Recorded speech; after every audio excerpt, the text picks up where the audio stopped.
Antonio est un jeune garçon de 16 ans, vivant à Naples avec sa famille. Il mène une vie plutôt banale. Il aime le foot, travaille à l'école, a des copains. Ce soir-là, quand il rentre chez lui, sa mère lui explique qu'il n'y a pas assez de place dans la voiture pour se rendre à Milan, voir sa grand-mère pour les fêtes de Noël.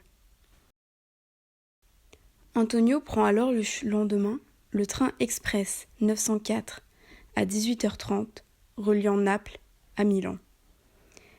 Il s'installe à une place près d'une fenêtre.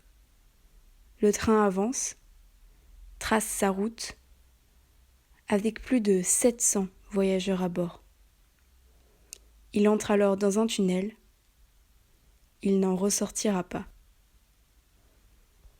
La mafia sicilienne, la Cosa Nostra, a organisé cet attentat le 23 décembre 1984 à 18h08 dans le tunnel de la Grande Galleria del Appennino, afin de distraire les forces de sécurité qui enquêtaient sur elle. Depuis le XIXe siècle, la Cosa Nostra, qui signifie en français « ce qui est à nous » ou « ce qui nous appartient », contrôle la ville de Palerme, en Sicile. La Cosa Nostra fonctionne avec le système dit de la pieuvre. Au sommet, un chef, le Don, qui désigne un sous-chef, le Segundo, qui à son tour désigne des capos, qui eux désignent des soldados. En Italie, il existe 4 types de mafia.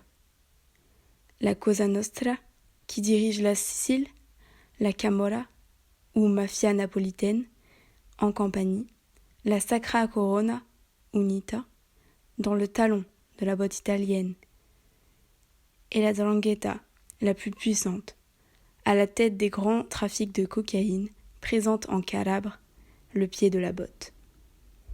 Salvatore Riina, connu sous le nom de Toto Riina, est surnommé Toto le Petit, pour sa petite taille, ou le Fauve, pour sa férocité. C'est un des membres les plus influents de la Cosa Nostra. Au départ, l'attentat a été attribué à des activistes politiques. Quelques années plus tard, quand les enquêteurs ont trouvé des explosifs dans un repère mafieux relié à Riina, il a été établi que c'est lui qui a personnellement ordonné ce qu'on appelle aujourd'hui le massacre de Noël.